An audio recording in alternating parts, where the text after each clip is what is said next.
¿Qué tal, Mario? Bueno, como bien dijo Renzo, está con nosotros el doctor Mario Borini, médico epidemiólogo. Es además una persona que es un sanitarista, fue docente de la UBA, estuvo a cargo de una cátedra hasta el año 2008 y es una persona que está especializado en el tema de salud pública y con una trayectoria muy activa, muy intensa y, como ya hemos dicho al comienzo del programa, en la presentación, una persona que su voz se hace escuchar y él la hace escuchar. Bueno, desde ya, Mario, muchas gracias. Y, a ver, ¿qué está sucediendo, Mario, con esta pandemia o con esta cuarentena larga? ¿Cuál es su opinión respecto de todo esto que está sucediendo? Sí, Susana, yo espero que la voz se escuche porque yo te escucho muy bajito. Ay, bueno, ¿Se a escucha ver. bien? Sí, la suya sí, Mario. A ver, bueno, la tuya, vamos a Bueno, decir la tuya, vamos a entrar en esto, bien, sí. Bien, bien. Mario, ¿qué es ahora mejor? Sí, sí, se escucha mejor. Bueno, listo. Mira, nosotros tenemos que destacar desde el principio que esta agrupación de la cual formamos parte, de epidemiólogos argentinos metadisciplinarios, venimos diciendo cosas diferentes a lo que dice la política pública desde marzo mismo, o sea, desde que comenzó la cuarentena, o sea que no hablamos con la noticia de ayer, sino que venimos diciendo esto. Ujú. Y la verdad es que ha habido muy poco debate y entonces estamos muy agradecidos que puedan transmitirse estas ideas a través de otros medios como el tuyo. El debate no ha sido solamente ajeno a los tres poderes, donde no han terciado, digamos, en la política pública, que ha quedado a cargo solamente del Poder Ejecutivo, deshonrando la Constitución Nacional en numerosos aspectos, a nuestro entender, sino que también ha quedado fuera del debate la universidad, las organizaciones profesionales y la población en general, con un grado, digamos, de pánico que se creó desde el principio y que nos hace recordar lo que sería el tren fantasma, ¿no? O sea, que ha sucedido una noticia a cada otra, cada cual más atemorizante, y sometiendo a la gente a un silencio y un aislamiento completamente antisociales, y que no se puede entender a la luz de ninguna ciencia. O sea, no hay evidencia alguna que avale lo que el Poder Ejecutivo, a través de su política pública, ha ejercido con un encierro que ha sido total, instantáneo para todas las provincias, aunque no tuvieran casos, y para todas las edades, sometiendo sobre todo a aquellas poblaciones que se sabía, porque en el hemisferio norte habían quedado protegidas de esta infección, de esta supuesta pandemia. Nosotros decimos supuesta pandemia, y lo vamos a aclarar después, que habían quedado protegidos y sometiéndolos a un aislamiento totalmente nocivo, ¿no? Totalmente nocivo en muchos aspectos, el desempleo, pero también la pérdida de inmunidad natural, que significa estar expuestos ahora a nuevos brotes, como se habla con tanta alarma, y en buena medida los nuevos brotes son debidos a que la inmunidad natural no se ha cultivado como se podría haber cultivado de entrada, con otra política que hubiera a lo mejor recomendado, y no en forma militarizada con sanciones penales, que hubiera recomendado digamos, el resguardo domiciliario por voluntad propia de unas 4 o 5 millones de personas, y las otras 40 millones estarían conviviendo desde entonces, creando inmunidad natural con casos leves, como se han visto. Y muchos países han dado muestras de que esto funcionaba bien. Uno que se puede mencionar perfectamente con atención en foco inmediata cuando se producían casos es Japón, que tiene unas 30 veces menos muertes por millón que nosotros, a pesar de que se consideró que el hacinamiento provocaba mayor difusión del germen y por eso se habló del distanciamiento, etcétera. En Japón, que tiene un hacinamiento muy superior al nuestro, tienen 30 veces menos muertes por millón. Así que no estamos hablando teóricamente, especulativamente, sino en función de ejemplos que se pueden dar, ¿no? Y así se han ido sucediendo en este tren fantasma numerosas condiciones que siempre han creado pánico, muy pocas veces tranquilidad, y cuando han creado tranquilidad enseguida ha venido un palo, digamos, el viejo tema del palo y la zanahoria. Así que nosotros estamos siempre preocupados por esta actuación del Poder Ejecutivo, que no es solamente en Argentina, sino en todos los países, y después podemos un poco extendernos en por qué esto también se observa en otros países y no solamente en nuestro país, ¿no? Claro. Entonces, la opinión de ustedes, no digo ustedes teniendo en cuenta que es una agrupación, ¿no? Y no lo quiero individualizar o particularizar. ¿Cuál sería con respecto o cómo sería la conducta que se debería adoptar con respecto a esta pandemia? Primer punto, esta pandemia, este virus del SARS, ¿existe o no existe? Bueno, por eso decía esta supuesta pandemia, porque... Por eso, al decir existe, supuesta, ¿existe o no? Porque esto, sí. yo me pregunto como una persona que es ignorante de la medicina, ¿existe o no? Sí. ¿O es una ficción? Susana, que existen enfermos, que algunos de esos enfermos necesitaron internación, que algunos de esos enfermos estuvieron graves y necesitaron terapia intensiva, esto no se duda. Lo que estamos discutiendo es que se deba al SARS-CoV-2, porque al mismo tiempo que crecía el COVID hasta el número de 43.000 muertes en el año 2020, decrecía absolutamente el número de muertes por gripe. Entonces nosotros no sabemos si, como el diagnóstico es totalmente insuficiente el que se hace, si las causas de esta pandemia se deben atribuir no al SARS-CoV-2 y mucho menos fundamentalmente, sino al traslado de otras enfermedades con el diagnóstico de SARS-CoV-2, porque no se han estudiado. El mismo Ministerio de Salud admite en su página oficial que a los enfermos se los estudia en el 99,5% de los estudios orientado al SARS-CoV-2. Quiere decir que queda el 0,5% para estudiar influenza, parainfluenza, adenovirus. Entonces realmente no sabemos si esta pandemia no es un traslado de antiguos diagnósticos a alguna presencia del SARS-CoV-2, que es lo único que se estudia. Por otra parte, si esto es una pandemia, nosotros en realidad no tenemos una pandemia, tenemos tal vez 20 pandemias en el mundo. Entonces la pregunta sería, ¿por qué tanta atención a esta pandemia y tan poca atención a todas las demás? Digo esto porque el SARS-CoV-2 está produciendo, en el caso de atribuirse a él la muerte, está produciendo no más del 3% del total de muertes en el mundo, que son 60 millones, y el SARS-CoV-2 ha producido en todo caso 1.800.000 en el año 2020, o sea que no llega al 3% de los casos. La pregunta es, ¿por qué los hospitales se cerraron? ¿Por qué no se atienden otras patologías? ¿Por qué se espera que las patologías se agraven ya que se atiende COVID y emergencias? Quiere decir que si yo tengo una patología pero no es una emergencia, se espera que se transforme en una emergencia con un grave riesgo que no hubiera tenido para recién atenderme. Esto todo el mundo lo sabe, no estoy diciendo ningún secreto. Cualquier persona que quiera atenderse, sobre todo en un hospital público, encuentra que el hospital está prácticamente cerrado con una ocupación baja respecto de otros años, lo cual también está significando que se está trasladando muchísima población para que pague, para que se afilie, para que se adhiera a para entidades de cobertura que están atendiendo al revés de lo que sucede con el hospital público. Hay una transferencia de fondos desde el sistema público al sistema privado, ¿no es cierto? Doctor, ¿cuál es, Mario, cuál es tu opinión respecto de esta puja entre las vacunas, la Sputnik 5, la Pfizer, etcétera, etcétera, etcétera, calendario de vacunas y demás? Fundamentalmente, pero yo coincido con eso, pero ¿la vacuna es necesario aplicársela o no? O las vacunas, porque que vienen, que no vienen, etcétera, etcétera.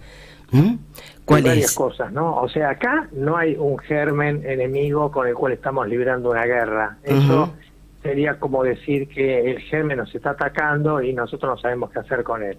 Esto no es cierto. La epidemia se genera a partir de la relación que establece la sociedad con los gérmenes. Entonces, esa relación es la que estamos discutiendo, la relación que se ha establecido. Entonces, si uno cree que el germen es el causante y nosotros no tenemos nada que ver, entonces nosotros tenemos que estar encerrados a cuidado de que no nos ataque y tenemos que dejar de conectarnos entre nosotros, tenemos que estar lo más aislados posibles. Entonces, esa es una visión. La otra visión es que si es una relación, nosotros en realidad a la vacuna y a todos los medicamentos los consideramos elementos dentro de toda una gama de cuidados que hay que dar y que son muy importantes para la salud y no se están tomando. Entonces, si miramos solamente las vacunas, tenemos que decir que las vacunas eran naturales y ahora son todas sintéticas. Se ha producido un cambio fenomenal. A lo mejor es un gran avance, no lo sabemos.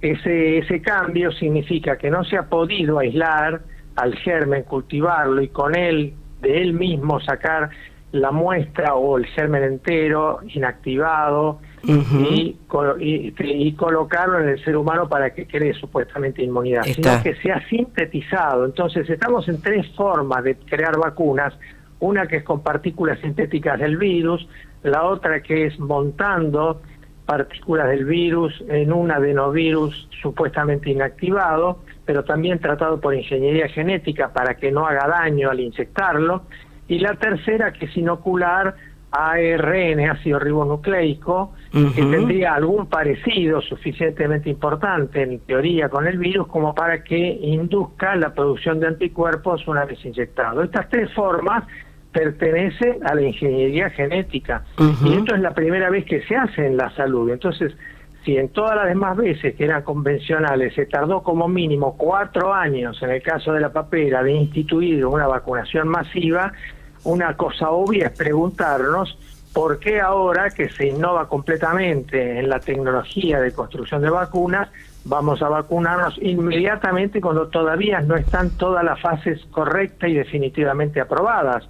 Uno sabe que están en el final de la aprobación las fases, pero de ninguna manera están aprobadas. Tanto es así que los organismos técnicos de los países que entienden para aprobar vacunas lo hacen por emergencia, no lo hacen a través del mecanismo habitual, que significa asegurar su capacidad inmunizante y su inocuidad.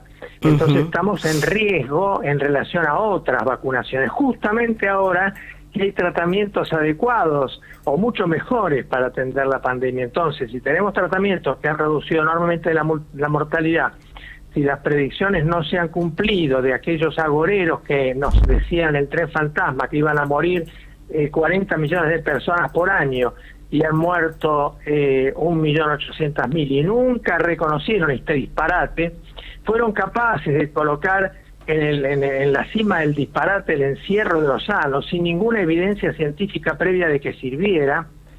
Entonces ahora nos preguntamos, estas autoridades que no se han movido de su lugar, que siguen siendo autoridades de salud, que no han reconocido sus errores, ¿van a decirnos que nosotros tenemos que vacunarnos de la noche a la mañana con una tecnología nueva en forma universal cuando los países que producen vacunas no vacunan en forma universal? Bien. Doctor, ahora es decir, en definitiva, vacuna no. Nosotros creemos que hay que esperar los efectos mediatos y alejados para estar seguros de que le podemos decir, o que nos podemos decir, que estamos delante de una vacuna apta para el ser humano. Si no tenemos esas condiciones, todas las demás discusiones son marginales, son de menor talla. La mayor discusión que ahora hay, primero, acceder a la fórmula de la vacuna, cosa que no podemos porque hay una ley nacional donde sin grieta alguna la oposición y el gobierno han votado la confidencialidad. Esto significa en la práctica el secreto acerca de la composición de la vacuna, hecho inédito, hecho que no ocurrió nunca. Y la segunda cosa que han obtenido los laboratorios es la inmunidad patrimonial, o sea que si uno tuviera un efecto desfavorable con la vacuna, no va a poder recibir ningún resarcimiento, y mucho menos económico, por parte de un laboratorio. Entonces, la verdad es que esto tiene carácter de vergüenza desde el punto de vista de la abdicación de la soberanía que un gobierno debería tener para dictar su política pública. Está. Con respecto a estos tratamientos alternativos, como ser suero equino, plasma, ¿qué opina usted brevemente? ¿Qué nos puede decir a nosotros y a la audiencia que nos está escuchando, doctor Borini? Sí, hay varias alternativas terapéuticas, se han manejado más de 20 y han ido quedando algunas, como las que usted menciona, que están sujetas todavía a investigación. Se trata todavía de cuestiones experimentales, algunas más probadas que otras. Yo diría que más probadas que otras son el uso de antiinflamatorios del tipo de ibuprofeno, a veces generalmente asociado cuando el caso ya deja de ser leve, También la ivermectina, que tiene la posibilidad también de ser asociada con en situaciones de gran inflamación, asociarse con corticoides, o en caso de trastornos de la coagulación, asociarse con anticoagulantes. Así que los que usted menciona serían otros tratamientos experimentales, creo, menos probados para el uso masivo. Imaginemos, ¿no?, que el uso de plasma de convalecientes no tiene la posibilidad de masividad del tratamiento que puede tenerse con estas alternativas que yo le he mencionado, ¿no es cierto? Por otra parte, acá estas alternativas que estamos hablando, que yo le he comentado, son de bajo costo, probadas, y mientras tanto nosotros hemos atravesado en esta carrera del pánico y de la sin razón y del disparate, hemos atravesado protocolos gubernamentales que proponían en su momento drogas que valían $5.000 el tratamiento. Y ahora que esas drogas se sabe que no actúan, han sido sacadas del protocolo, pero no han sido reemplazadas por ninguna de las que hemos nombrado. Quiere decir que la promoción se ha hecho cuando era muy cara y poco conocido su resultado, pero que ahora es muy barata, con medicamentos que son, en el caso de la ivermectina, es un medicamento natural, sí, que se conoce hace 40 años en la veterinaria y hace más de 20 años en la medicina humana. Quiere decir que esos medicamentos no tienen lugar en el protocolo. Así que bueno, estamos frente a cosas muy raras que hay que investigar más, objeto de investigación periodística, objeto de investigación sanitaria, de investigación económica, y nosotros creemos que la política pública ha sido la que ha provocado esta situación más grave que estamos observando, tanto el agravamiento de enfermedades que no han sido atendidas por desplazamiento de la atención al COVID, como en una verdadera subversión de prioridades, como el tema de la pobreza, ¿no es cierto? Que evidentemente si no hay grieta, tampoco hay grieta en la producción de pobreza. Cristina se fue con el 29%, Mauricio se fue con el 39% y Alberto ya está arriba del 50%. Así que grieta tampoco hay acá.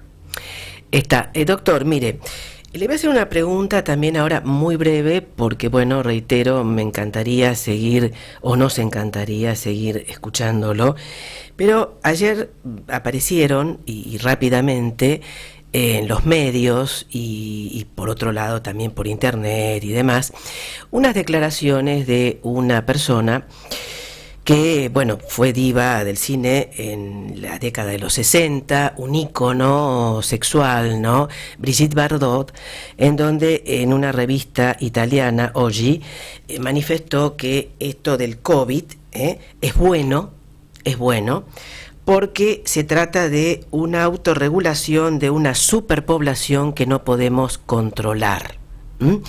Y que de esta manera... por otro lado, lo estoy leyendo textualmente, me temo que el COVID-19 y otras pandemias restaurarán dolorosamente un nuevo orden.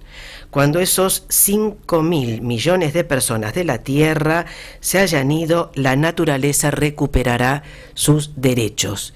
¿Usted qué opinión tiene, muy brevemente, de estas palabras de esta persona que es una ardiente defensora de los seres vivientes denominados animales y de la vida natural y demás? Porque realmente es en fin, probablemente que se mueran todos, bueno, yo sigo viva y, bueno, ¿qué opina de esto, de esta frase de la señora Brigitte Bardot? Sí, hay que sopesar estas frases a la luz de lo que significa la razonabilidad y lo que significa una posición tomada que no es sostenible desde el punto de vista de la ciencia, ¿no? Esta persona, Brigitte, muy admirada en el campo del arte, evidentemente ha caído en una elección extrema. Claro. Se sabe que la elección extrema ya era producida por Malthus, cuando decía exactamente, que los alimentos, la teoría malthusiana. Claro, que los alimentos subían por la escalera y la población subía por el ascensor. Exactamente.